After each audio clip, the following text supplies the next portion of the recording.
이어갑니다. 한국투자증권 이프렌드예요. 김민진 차장과 함께합니다. 안녕하세요. 안녕하세요. 네, 오늘 중요한 일정, 주목받는 일정이 이거죠. 미국의 옐런 재무장관 방한 일정이 있습니다. 예, 사진은 우리나라 경제부총리 겸 재무부 장관, 예, 그리고 옐런 장관 사진이 있는데요. 다음 보겠습니다.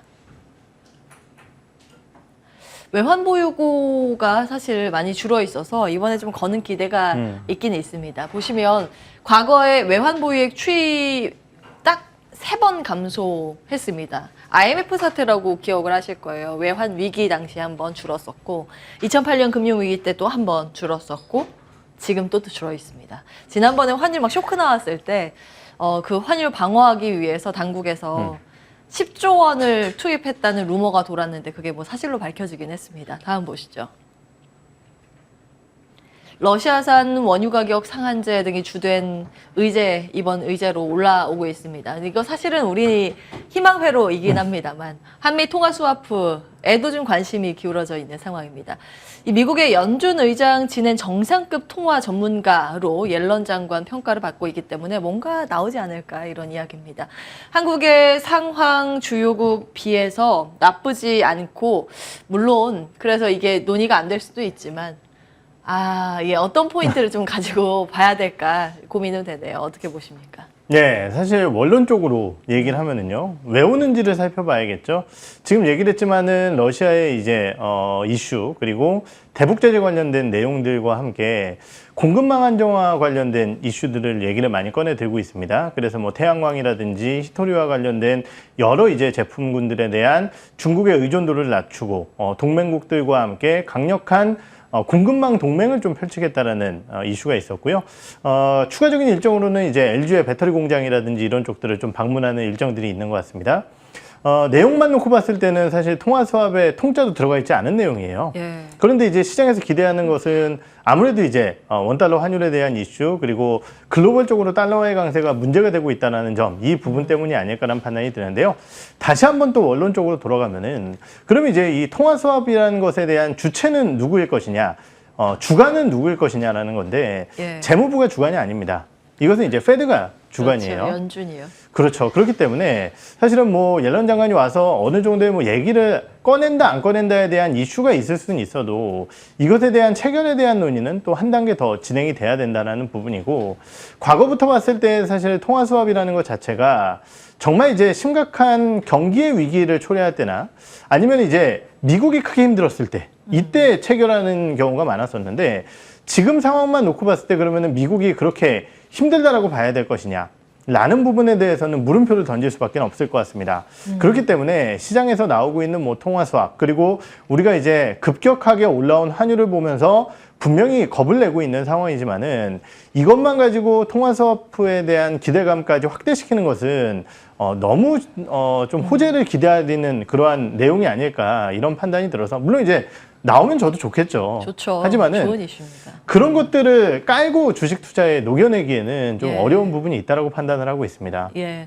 이제 기대를 안 한 상태에서 호재가 나오면 기분이 좋은데 그렇죠. 기대를 했는데 안 나오면 또 속쓰리니까 맞습니다. 일단은 이게 희망 회로가 돌아가고 있다라는 점은 좀 염두에 둘 필요는 있습니다. 아무래도 이제 옐런 장관이 과거에 연준 의장 시절 때 뭐 많은 통화 정책을 또 시장 친화적으로 발표를 했기 때문에 그런 기대감이 깔려 있습니다만 지금은 연준 의장 자격이 아니라 장관 자격으로 오는 겁니다. 바로 이제 반도체부터 챙기러 간다는 이야기는 있는데, 그렇죠. 그런 지금 이제 가장 중요한 게 반도체를 비롯한 여러 가지 공급망 관련된 부분이 가장 중요한 내용이거든요. 그렇기 때문에 오히려 이제 그쪽 밸류 체인에 좀 집중하는 전략이 더 좋을 것 같습니다. 그럼 바로 다음 기사 열고 반도체 이야기 나눠보겠습니다.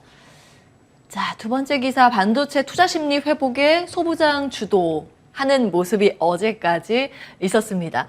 소부장 주가 하락률이요, 6월 이후 어제 종가까지 이렇게 많이 빠져 있는 모습입니다. 심텍도 20% 넘게 밀려 있고요. TSE 30% 가까운 낙폭입니다. 오늘 거의 대부분 빠지고 있어서 좀 점검이 필요해 보입니다. 다시 보시죠. 6월부터 반도체 수요 부진 우려에 주가 발목 잡히면서 많이 밀려있죠. 과도한 낙폭의 반도체 투자 심리 지금 살아나려고 하는 찰나에 오늘은 좀 주종을 크게 받고 있는 모습입니다. 우리나라 정부도 그렇고 반도체 소부장 산업 정책 지원 본격화되고 있죠. 미국도 마찬가지였습니다. 그렇죠. 간밤에 또 추가된 소식도 전해지긴 했는데 이제 다시 좀 하락하고 있는 지금 주가 반응이기 때문에 어떻게 평가하시는지 궁금합니다. 오늘 우선 반도체 기업들의 주가 하락에 대해서는 뭐 여러 가지 이슈가 있겠지만 첫 번째는 이제 단기적으로 좀 올라왔다라는 부분일 것 같고요. 두 번째는 이제 애플에 대한 감원 이슈가 시장에 영향력을 좀 끼치는 것 같습니다. 글로벌적으로 가장 이제 중요한 세트 업체라고 할 수 있는 애플이 감원을 한다라는 얘기는 결국 이제 투자의 축소로 이어지지 않을까라는 우려감이 있고요. 예. 우리나라의 이제 메모리 반도체 업체들 같은 경우는 아직까지 스마트폰 쪽의 전방 산업이 굉장히 중요합니다. 그런데 가장 기대했었던 스마트폰 사업부가 좀 줄어들 것이다라는 우려, 이러한 부분들은 디램과 낸드 가격에 대한 하락으로 연결될 수 있다라는 부담감, 이러한 부분들이 나오면서 전반적으로 좀 반도체 업종군들의 하락으로 연결되는 게 아닌가라는 판단이 들고요. 아까도 말씀드렸지만은 그러면 반도체 업종군들이 왜 올라왔는지에 대한 판단을 해봐야 될 것 같은데요. 정말 무엇인가가 좋아서 올라왔다라고 한다면은 그 호재를 바탕으로 주가에 대한 추가 상승을 기대할 수 있겠죠. 하지만은 최근 반도체주들의 주가 상승에 대해서는 많은 논의가 필요하겠지만 제 개인적인 입장으로서 첫 번째는 아무래도 단기 환율에 대한 피크아웃 가능성입니다. 환율이 더 못 간다라는 것이 아니라 예. 너무 급하게 올라오다 보니까 이 정도 선에서는 환율이 조금은 쉬었다 갈 수도 있을 것이다라는 기대감, 이것이 외국인들의 매수를 자극한 것이 아닌가라는 판단이 들고요. 그러다 보니까 결국은 이제 뭐 전반적으로 섹터 내에서의 그리고 수급 내에서의 유입이 있었다라는 부분이 첫 번째고요. 두 번째는 이제 가장 중요한 또 반도체 기업들의 실적일 것 같은데요. 2분기 실적 자체 나쁘지 않았었고 3분기 내에서도 빗그로스 같은 경우는 좀 증가할 것으로 예상되어지는 가운데 TSMC의 가이던스가 좋았었다라는 거죠. 이러한 부분들이 이제 반도체 섹터들의 반등으로 나타났는데요. 중장기적으로 봤을 때 그러면 향후 반도체 사이클에 대한 회복은 어디서 나타나느냐? 지금 많은 반도체 전문가들은 수요보다는 공급에 대해서 사이클의 상승을 얘기를 하고 있습니다. 여기서 얘기하는 공급 때문에 사이클이 좋아진다는 얘기는 공급의 증가율이 높지 않다라는 부분이고, 증가율이 높지 않다라는 얘기는 사실 소부장 업체들에게는 그렇게 기분 좋은 뉴스는 아니에요. 그렇기 때문에 예.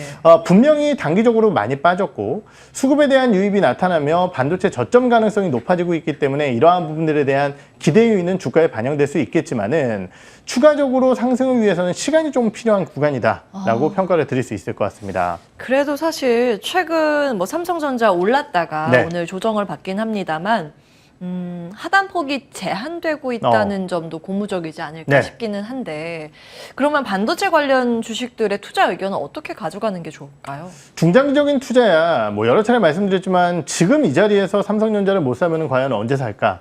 뭐 이럴 정도로 삼성전자의 밸류에이션이 떨어져 있는 상황이기 때문에 예. 그러한 부분들에 대한 기대 요인은 유효하다고 판단을 합니다. 다만 이제 단기적으로 봤을 때 업황이 꺾이는 것은 분명한 상황이기 때문에 과연 주가가 업황이 꺾이는 것을 이겨내면서 더 올라갈 수 있을 것이냐에 대한 부분은 물음표다라는 거죠. 다만 이제 말씀드렸듯이 내년도 상반기에 어느 정도의 회복 가능성을 얘기를 하고 있고 주가 같은 경우는 6개월 정도 선행을 합니다. 그렇다라고 한다면은 하반기로 가면 갈수록 반도체 섹터들에 대한 주가는 저점 확인 이후에 조금 더 현재보다는 높은 가격으로 움직일 수 있지 않을까라는 판단을 드려보도록 하겠습니다. 예, 아직까지는 좀 지켜볼 필요가 있다는 관점으로 정리하겠습니다. 거리두기 의견 반도체였고요. 마지막 기사 보겠습니다. 확정 보도는 아직 아니고 한 언론사의 단독 보도라는 점은 참고해 보셔야겠습니다. 그래도 이제 호재격이죠. 폴란드와 방산 수출 MOU를 과거에 체결했다, 그런 것으로 보인다, 이런 기사가 떠 있습니다. 이제 전차하고 장갑차 쪽에 이야기가 되고 있는 모양이에요. 뭐 되기만 하면 호재죠. 다음 보겠습니다. 이로 인해서 오늘 뭐 차로 만에 방산주가 오르고 있는데요. 윤석열 대통령의 나토 순방 첫 성과가 될 수 있을까요? 폴란드와의 수출 협상 마무리 단계고 사실상 수출 계약 임박한 것으로 기대가 된다는 포인트, 어떻게 보십니까? 관련 뉴스 내용을 좀 자세하게 살펴보면은요. 예. 프레임워크 계약이라는 표현을 사용을 했습니다. 이것은 이제 MOU보다는 조금 더 이제 구체적인 계약이기 때문에 수주의 가능성이 MOU보다는 높다라는 얘기를 꺼내 들고 있고요. 폴란드 쪽에 대한 수주의 이슈는 사실은 하루 이틀 나온 부분은 아니었습니다. 그렇죠. 연초부터 기대감을 가졌었던 부분인데 이게 과연 언제 나올까라는 기다림이 좀 있었던 상황이었는데요. 어제 이제 언론 보도를 통해서 이러한 얘기가 나오면서 방산주들의 주가 강세로 좀 연결이 되고 있습니다. 우리가 살펴봐야 될 부분은 과연 어떠한 기업들이 수혜를 입을까와 과연 방산업체들의 전반적인 기대 요인들로 작용할 수 있을 것이냐라는 부분일 것 같은데요. 당연히 이러한 방산 수주가 나타나게 된다라고 한다면 국내 방산업체들에게는 밸류 상승 요인으로 작용할 가능성이 크고요. 거기에 더해서 폴란드뿐만이 아니라 러시아 쪽에 인접한 국가들 같은 경우는 방산 쪽에 대한 수요가 계속해서 늘어날 가능성이 있는데요. 그러한 부분 쪽에서 가성비 좋은 국내 무기들에 대한 수출 가능성이 더욱더 높아진다는 점도 긍정적으로 볼 수 있을 것 같습니다. 이번 뉴스 소식에서는 크게 3개의 기업을 봐야 될 것 같은데요. K2전차 같은 경우는 현대로템, 그리고 FA50 경공격기 같은 경우는 한국항공우주, 그리고 이 레드백 장갑차라고 하죠. 이거 같은 경우는 지금 한화 디펜스인데요. 상장사는 이제 한화 에어로스페이스이기 때문에 이러한 3개의 기업들에 관심이 좀 집중되고 있는 것이 아닌가 평가를 드릴 수 있을 것 같습니다. 한화 에어로스페이스가 디펜스 지분 100% 보유하고 있죠. 그래서 이제 그 세 업체 중에서 주목을 할까요? 관심주로 보신다면. 예, 저도 3개 중에 상당히 고민을 많이 했는데 예. 왜냐면은 절대적인 뉴스 내용으로서의 수주 규모는요. 현대로템이 제일 커요. 근데 이제 모르겠네요. 예, 왜냐면 금액으로 보시다시피 가장 크죠. 그러네요. 그런데 이제 제가 관심 있게 본 기업은 한화 에어로스페이스입니다. 이쪽. 네. 예. 이유는 뭐냐면은 한화 에어로스페이스가 가진 강점 때문이 아닐까라는 판단이 드는데요. 최근 이제 리오프닝과 함께 전반적으로 항공기 쪽에 대한 민항기 쪽의 부품 수요가 늘어나고 있는 상황입니다. 한화 에어로스페이스 같은 경우는 그러한 부분 쪽에서 민항기 부품 수요를 대응할 수 있는 수주 잔고를 바탕으로 전반적으로 사업 영위를 하고 있는 상황이기 때문에 수주가 안 된다 하더라도 실적이 좋아질 수 있는 여지가 있고요. 항공우주 산업 같은 경우는 또 하나의 또 국책 관련된 가장 중요한 사업 중에 하나입니다. 거기에 대해서 아까 말씀드렸듯이 뭐 지금 얘기한 이 장갑차뿐만이 아니라 K9 자주포라든지 이러한 부분들에 대한 전반적인 수출 수요가 폴란드뿐만이 아니라 호주라든지 이런 국가들에 대한 수주 기대감까지 남아있기 때문에 관심을 좀 가질 수 있지 않을까라는 평가를 드려보도록 하겠습니다. 네. 지금 유튜브 채팅창에 아기 네츠고님께서 화난 에어로스페이스 이렇게 달아주셨습니다. 최근 이제 고점 대비해서 방산주들이 조금 조정을 그렇죠. 받고 있는데 그 화난 불을 뿜는 그 마음으로 위로 좀 달려줬으면 좋겠어요. 네. 일단 그 이번에 수주 소식이 들려오면 그래도 좀 기대가 되는 종목을 꼽자면 한화 에어로스페이스라는 부분 기억해 보겠습니다. 한국투자증권 이프랜드 에어 김민진 차장과 함께했습니다. 고맙습니다. 네.